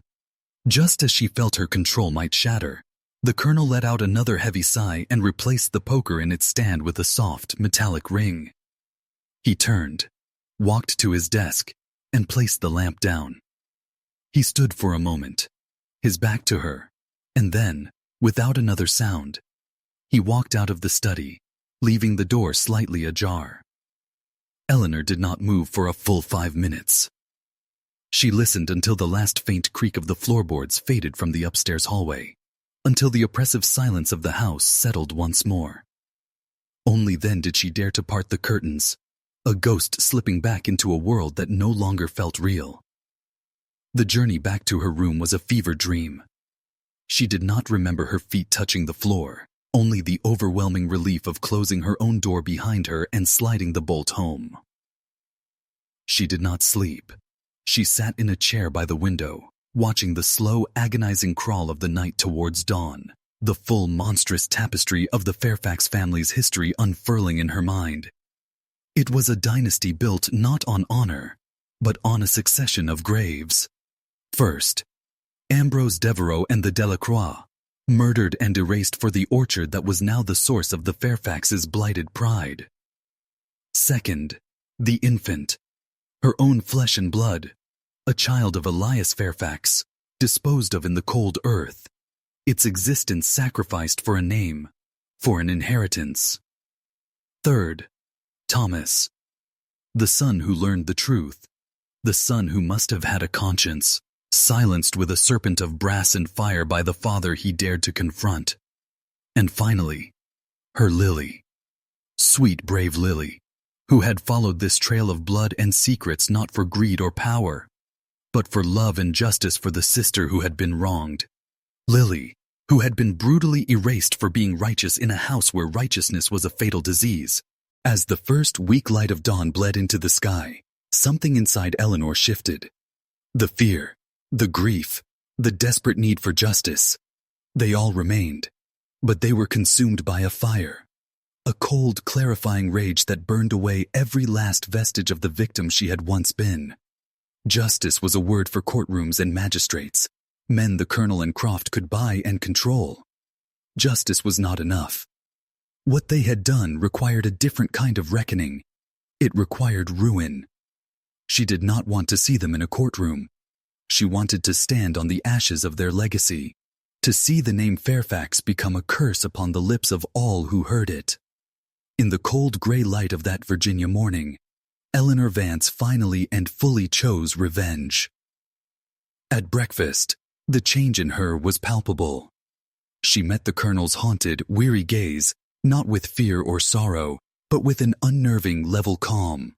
She saw the slight tremor in his hand as he lifted his coffee cup, and knew she was looking at a man already being devoured from the inside. Her newfound composure was a discordant note in the funereal symphony of the house, and it did not go unnoticed. Augusta watched her with narrowed eyes, while Julian seemed to shrink even further into himself, as if her stillness was a reproach to his own nervous terror. But it was Arthur Croft whose attention was most acute. He observed her throughout the meal, his intelligent eyes missing nothing, a faint, calculating smile playing on his lips. He knew something had shifted. He cornered her later that morning. She had gone to the dilapidated rose garden, the thorny, overgrown canes a perfect reflection of her own state of mind. He appeared beside her as if from thin air. "A restless night, Mrs. Thorne," he began, dispensing with any preamble. He held up his hand. Pinched between his thumb and forefinger was a small clump of dark, damp earth, till holding the distinct impression of a stockinged toe. "The floorboards in the main hall are notoriously dusty. One must be exceptionally careful when walking them so late. Careless." Eleanor's blood ran cold, but she did not flinch. She simply turned to face him. "And one must be exceptionally arrogant, Mr. Croft, to assume they are the only one who walks the halls at night." The smile on his face widened. The mask was gone. This was the true man, the predator she had sensed from the very beginning. "Touché," he said, brushing the dirt from his fingers. "I suppose the games are over. A pity. I was enjoying them." "What do you want, Arthur?" she asked, her voice as cold as his. "What I have always wanted," he replied, his gaze sweeping over the decaying grandeur of the house behind them. "Order, posterity, this." He gestured to the estate. "Blackwood is a magnificent thing, Eleanor. A legacy. But legacies, like old trees, sometimes require pruning. The Fairfax line has grown weak. The Colonel is a hollow man, haunted by the necessities of his past. Julian is a whisper of a man who will never be anything more. The bloodline is tainted with madness and grief. It is ending." He took a step closer, his voice dropping to a conspiratorial whisper. I know what you have discovered. About the child. About Thomas. My family has been the keeper of Fairfax secrets for 3 generations. It was my grandfather who helped the Colonel's grandfather acquire the Delacroix land. It was my father who arranged the disappearance of a certain parish birth record. And it was I who arranged the coroner's report for Thomas. And for your sister. He admitted it so calmly, with such chilling professional pride, that Eleanor felt a fresh wave of revulsion. He was not just an accomplice, he was the architect. Lily was a complication. He continued, watching her face intently. Sentimental, righteous. She could not see the bigger picture. But you are a survivor. I recognize the steel in you. You understand that sometimes, for the forest to thrive, the sick trees must be felled. He had laid his entire grotesque philosophy at her feet. Now came the purpose. I am offering you a choice, Eleanor. A choice Lily was never afforded. The Colonel is a liability. His guilt makes him unpredictable. Give me what you have, the rattle, the diary, your testimony. Give me the weapons I need to control him completely, to remove him from power. I will see him committed. Beatrice's condition provides the perfect pretext for a narrative of inherited madness. Julian will be my puppet. Blackwood, in all but name, will be mine. In return, I will give you a new life. A generous allowance. A clean slate. Passage to anywhere in the world you wish to go. You will be free. He let the offer hang in the air. A lifeline woven from poison and betrayal. He saw her as a piece on his chessboard. A pawn to be sacrificed or promoted. He had fatally misjudged her. He leaned in closer, his charming face a mask for the skull beneath, his voice a silken threat. The Fairfax line is ending, Eleanor. One way or another. Help me prune the family tree, and you just might survive to see the new growth. Refuse. He finished, his eyes as cold and dead as the orchard in winter. And you'll just be another secret buried in the orchard. Arthur Croft's proposition hung in the air, thick and foul as the scent of rot from the orchard. He watched Eleanor, his handsome face confident, assured of his logic, certain he was offering the only sane choice to a trapped woman. He expected fear, calculation, and finally, reluctant acceptance. He had mistaken the woman standing before him for a pawn in his game. He did not realize she was now playing an entirely different game, one with her own rules. A slow smile touched Eleanor's lips, a chilling, joyless expression that did not reach her eyes. It is a generous offer, Arthur, she said, her voice deceptively soft. For a man in your position. He frowned slightly, the first crack in his composure. My position? Of course, she continued, taking a step closer, her calm a stark contrast to his coiled intensity. The loyal solicitor, the keeper of secrets, the man who cleans up the messes. For generations, your family has been the shadow that allows the Fairfax name to cast its long, dark shade. You've been the help, and now the help wants to sit in the master's chair. His eyes narrowed, the charm evaporating completely, revealing the cold fury beneath. Be very careful, Eleanor.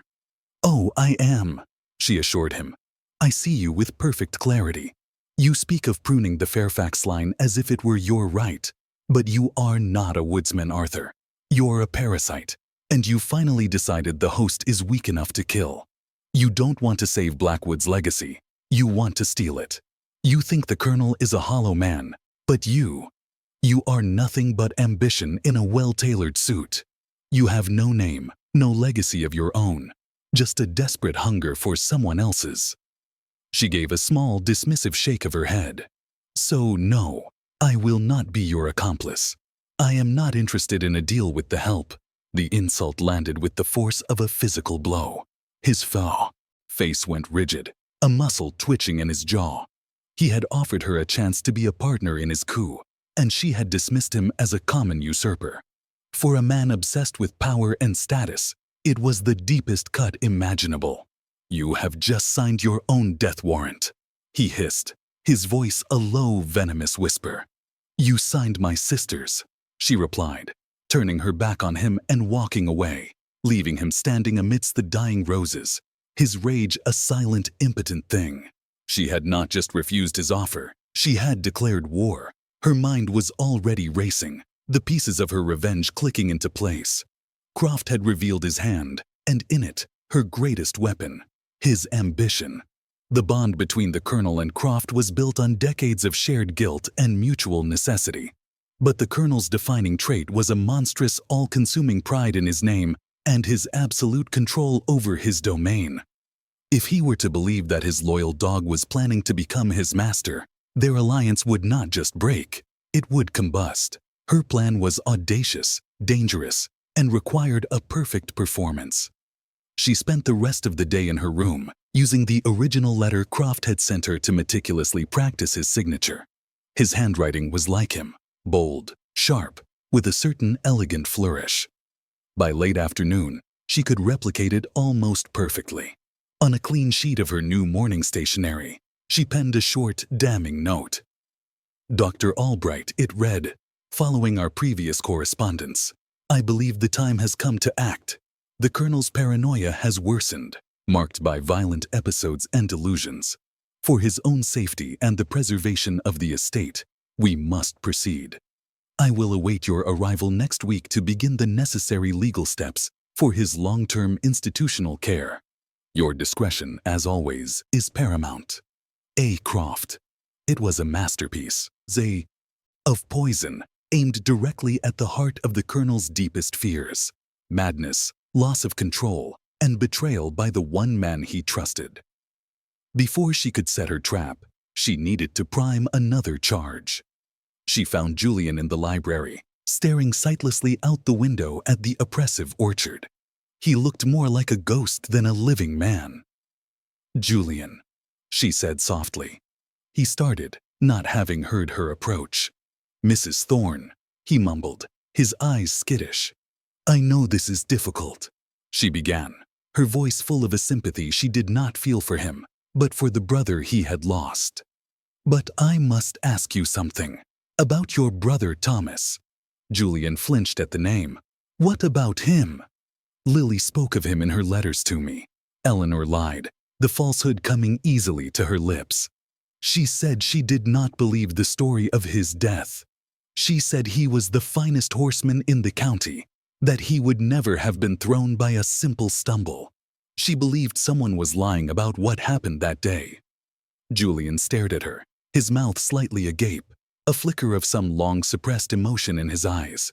He had been there. He had heard the argument. The official story had likely never sat right with him, but he had been too afraid to question it.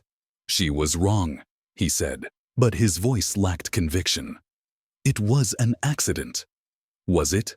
Eleanor asked gently, and then she left him, the seed of doubt now planted in his weak but fertile mind.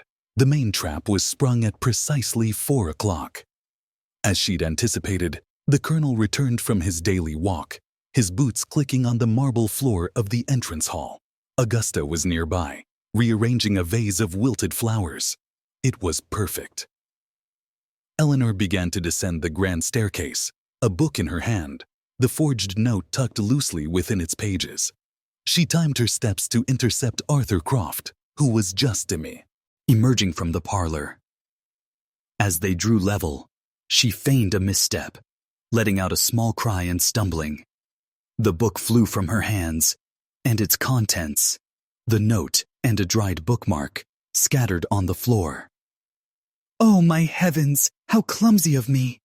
she gasped. Croft, the perfect gentleman, bent to retrieve the items, but Eleanor was faster.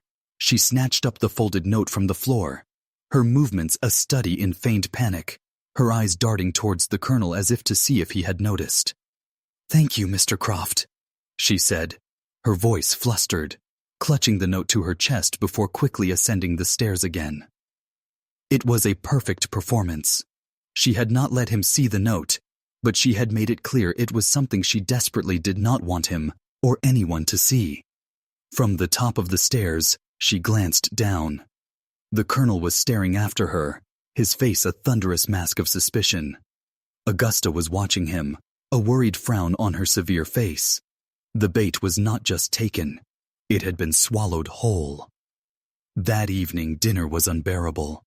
The silence was a living entity, thick with rage and suspicion.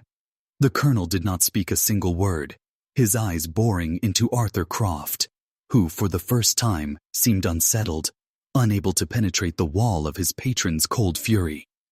After the pretense of the meal was over, the colonel abruptly threw his napkin onto the table. It sounded like a gunshot in the silent room. He rose to his full, imposing height. "Croft," he commanded, his voice scraping like a tombstone being dragged across marble. "My study. Now." Arthur's face was a blank canvas, but Eleanor could see the flicker of apprehension in his eyes. He had no idea what was coming, but he knew it was not a friendly chat. He nodded curtly and followed the colonel out of the dining room. Eleanor remained seated, her hands folded calmly in her lap, her heart hammering against her ribs. She listened as their footsteps receded down the hall. She heard the study door open, then slam shut with a resounding boom that echoed through the house. She waited, counting the seconds. A profound silence fell. Then it was shattered. The colonel's voice erupted from behind the closed door. It was not his usual controlled, menacing tone. It was a raw, guttural roar of pure, unrestrained fury, the sound of a beast wounded and enraged. "Traitor!" The word was followed by the unmistakable violent crash of shattering glass, and then the heavy thud of an overturned piece of furniture. The war had begun. Eleanor took a slow, deliberate sip of her water, the sound of her own design a symphony in her ears. Eleanor remained seated at the dining table, a statue of calm in a house that had just been fractured by a primal roar of betrayal. The sound of shattering glass was followed by a muffled, percussive thud, and then a tense, ringing silence that was somehow more menacing than the noise it replaced. No one moved. Augusta stood by the sideboard, her hand pressed to her mouth, her face the color of ash. Julian looked as if he might faint, his eyes wide with a terror that was almost childlike. Minutes later, the study door was wrenched open. Arthur Croft emerged, walking with a stiff, furious purpose. His cravat was askew, a thin line of blood trickled from a fresh cut on his cheekbone, and his immaculate suit was pulled and torn at the shoulder. He did not look at Augusta or Julian. His eyes, burning with a cold, murderous hatred, found Eleanor. The look he gave her was a silent promise of exquisite retribution. Then, without a word, he turned and strode out of the house, the front door slamming shut behind him with the finality of a cannon shot. The colonel did not emerge. The house was left to steep in a terrifying quiet. The patriarch now isolated in his den, wounded and paranoid, and his chief architect now a rogue agent, cast out and bent on vengeance. Eleanor had not just cracked their alliance, she had detonated it. The following day, Blackwood was a mausoleum held in the grip of a waking nightmare. The staff moved about their duties in terrified silence, casting fearful glances towards the closed study door, from which no sound emerged. Augusta's iron control had been replaced by a frantic, nervous energy as she tried to maintain a semblance of order in a house whose foundations had crumbled. The chaos had broken something in Julian. The fight between the two men he feared most had shattered the fragile shell of his denial. Late that afternoon, he found Alain, or in the conservatory, his face pale and slick with sweat, his hands trembling. "What have you done?" he whispered, his voice shaking. "I have started telling the truth," Eleanor replied calmly. "Something this family seems to have forgotten how to do. My father, he and Arthur, I've never heard anything like it." He wrung his hands. "You mentioned my brother, Thomas. What did you mean that Lily was investigating his death?" Eleanor saw her opening. This was not the time for subtlety. Lily believed Thomas was murdered, Julian. She believed he was killed because he discovered the truth about what this family is built on. A secret your father has protected with violence and blood for his entire life. The secret of a child buried in the orchard. Julian recoiled as if struck. No, he breathed, but the denial was weak, a reflex against a truth his heart already suspected. Your father is a monster, Eleanor said, her voice dropping, hard and certain. He killed his own child. He killed his own son. He killed my sister. And he has been using Arthur Croft to cover his tracks for years. But the partnership is over. They will turn on each other now, and they will destroy everyone caught in the middle. Unless you stop them. Me? Julian laughed, a broken, hysterical sound. What can I do? I'm nothing. You are his heir, Eleanor countered fiercely. And you are Thomas's brother. He wouldn't have wanted this. He was trying to fight it, wasn't he? A flicker of resolve appeared in Julian's terrified eyes. He kept things, he stammered. A journal, letters. He said our father's obsession with the past was a sickness, that he was afraid of what he might find.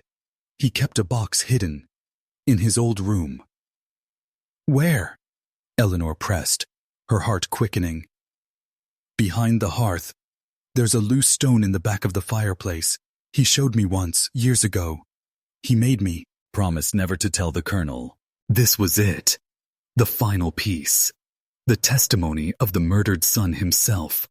But as Eleanor's mind raced with the possibilities, the conservatory doors opened, and Augusta stood there, her face a thunderous mask. Julian, your father wishes to see you. Now. Her eyes then moved to Eleanor, full of venom. As for you, Mrs. Thorne, your presence here is no longer required.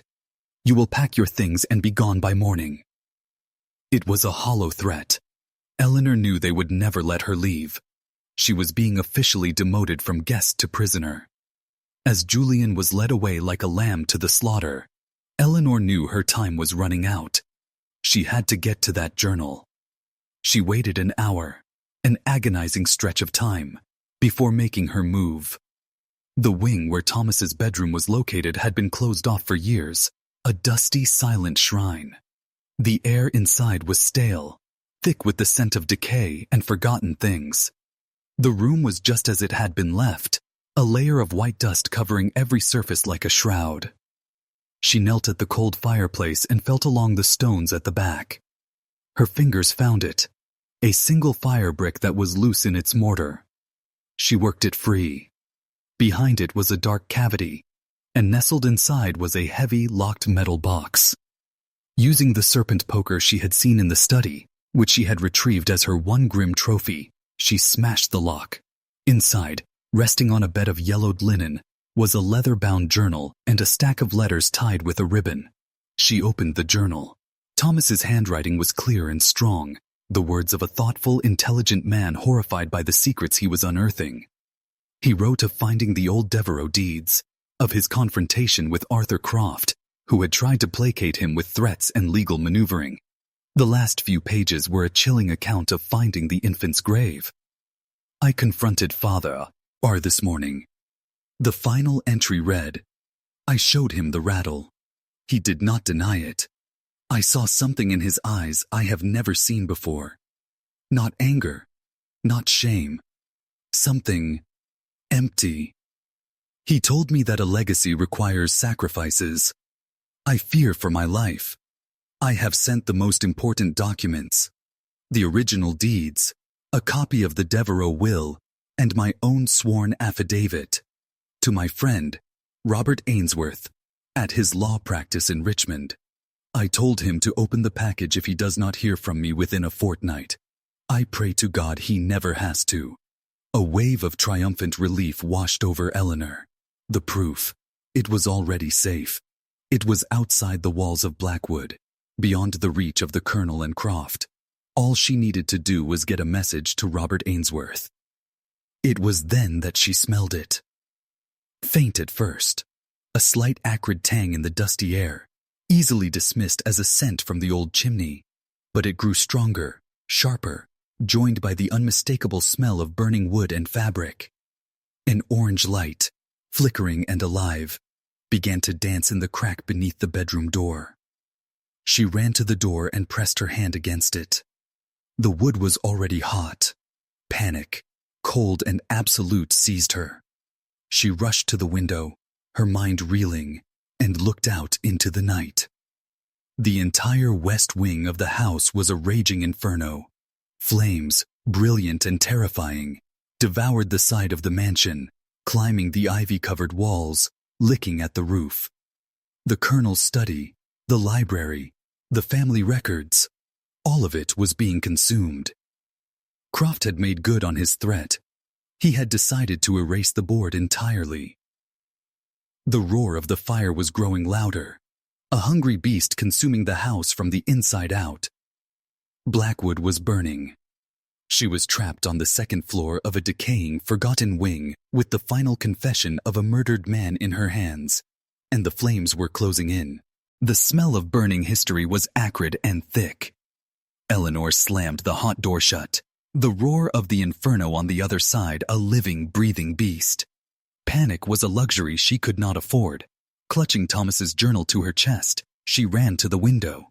Below, the manicured lawns of Blackwood were a chaotic tableau of fleeing servants and mesmerized onlookers, their faces painted in the ghastly dancing light of the fire. The west wing was a column of pure flame, a funeral pyre for a family that had died long ago. The main staircase was an impossible dream. She had to find another way. Her memory, sharpened by adrenaline, flew back through the years to a younger, more adventurous Ilara, who had explored every inch of this house. The servants' staircase. It was at the far eastern end of the wing, narrow and steep, a route she hoped the fire had not yet reached. She wrapped the bottom of her dress around her face to filter the choking smoke and plunged into the corridor. The heat was a physical blow, the air thick with embers that swirled like malevolent sprites. The gilded wallpaper was blackening and peeling from the walls, and the portraits of stern-faced Fairfaxes seemed to melt and weep in the blistering heat.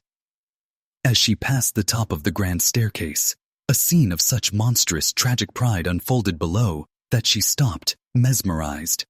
In the grand hall, amidst a shower of burning embers, stood Colonel Elias Fairfax. He was not trying to escape. He was trying to save his name.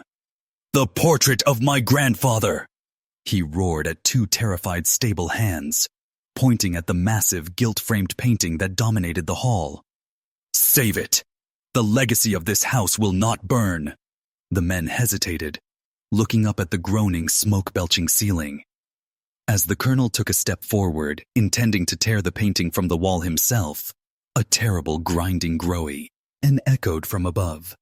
The great crystal chandelier, its lusters glowing like demonic eyes, tore free from its moorings. It fell not with a crash, but with a final majestic sigh, burying the last patriarch of Blackwood under an avalanche of fire, shattered crystal, and the weight of the very ancestor he had died trying to save. Eleanor turned and ran, the colonel's final hubristic act a fitting epitaph. She reached the servants' staircase just as a figure emerged from a smoke-filled doorway, blocking her path. It was Arthur Croft. His face was a demented mask of soot and sweat, his eyes reflecting the flames around them. The civilized architect of ruin was gone, replaced by a cornered, nihilistic demon. "The journal, Eleanor!" he screamed over the roar of the fire, his voice raw. "Give it to me! It all burns! All of it!" He lunged. Eleanor darted down the narrow staircase, her feet barely touching the steps. A chase began, a frantic, desperate flight through the collapsing labyrinth of the house. He was faster, stronger, but she knew the house's secrets. She led him through the kitchens, the scullery, into the vast, cavernous dining hall, where the long table was already ablaze, a Viking funeral boat for a dead dynasty. He cornered her there, between the burning table and a wall of flame. "Nowhere left to run," he snarled, advancing on her. "There is always a place to run, Arthur," she said, her voice steady despite her ragged breaths. Tucked in the sash of her dress was the one weapon she had claimed, the serpent-handled fire poker. She pulled it free, its brass head gleaming in the infernal light. It was heavy, reassuring. He laughed. "You'll fight me with that? The very thing that killed Thomas. How poetic." As he lunged, she did not try to strike him. She dropped low and thrust the poker's shaft into his path. He stumbled, sprawling forward onto the floor. Then at the same moment, with all her strength, Eleanor shoved the end of the burning dining table, laden with smoldering linen and melting silver. It tilted and crashed over, trapping Croft's legs beneath its fiery weight. He screamed, a sound of agony and fury, as the flames began to consume him. Eleanor backed away, her face grim. Just as she turned to find another exit, a side door burst open. It was Julian, his face a mess of tears and soot, half dragging, half carrying his mother. Beatrice was eerily calm, her eyes wide, staring at the flames as if greeting an old friend. "This way!" Julian cried, his voice cracking with a courage she had never thought he possessed. "I know a way out." He led them through the pantry. The fire was everywhere now, the smoke a suffocating blanket. Julian found a low window leading to the outside courtyard, its glass already shattered from the heat. He shoved his mother through the opening, then turned to Eleanor. "Go," he urged. "For Thomas, for Lily, tell the world what they were." Eleanor scrambled through, coughing, her lungs on fire. She turned to help Julian, but as he put his hands on the sill to follow, a massive burning beam from the ceiling above gave way. It crashed down with a deafening roar, blocking the window completely, sealing Julian inside the inferno. His final act had not been one of fear, but of sacrifice. Eleanor stood on the cold, damp grass of the courtyard, Beatrice limp beside her, and watched as the roof of Blackwood caved in, sending a volcanic plume of sparks and fire into the night sky. The great house groaned one last time and collapsed into itself, a roaring pyre that consumed the bodies, the secrets, and the sins of the Fairfax family forever. It was a cleansing, a terrible, absolute end. 3 months later, Eleanor sat in a bright sunlit office in Richmond. Across the polished desk sat Robert Ainsworth, a kind-eyed, solemn man who had been Thomas Fairfax's trusted friend. Between them lay Thomas's journal and the package of documents he had sent years ago. The story was public now, a scandal that had rocked Virginia society to its core. The Fairfax name was in ruins, a whispered cautionary tale of pride and depravity. Beatrice, the fire having burned away the last of her ghosts, was resting in a quiet asylum, cared for and finally at peace. Julian and Thomas were mourned as the tragic sons they were, their names cleared of the family stain. Eleanor wore a simple dark blue traveling dress. Her bags were packed. A train ticket to the West, to a new life under a new name, lay on the table. She had done it. Lily was avenged. Thomas was avenged. The dead of Blackwood could finally rest. She looked out the window at the bustling street, at the faces of people living ordinary lives, untouched by the kind of darkness she had walked through. There was no triumph in her heart, no joy in her victory. The fire had burned away her past, but it had marked her soul. She had stared into the heart of a generational evil and had not flinched. She had won. She had not found peace. But in the ruins of Blackwood Orchard, she had finally, irrevocably, earned her freedom.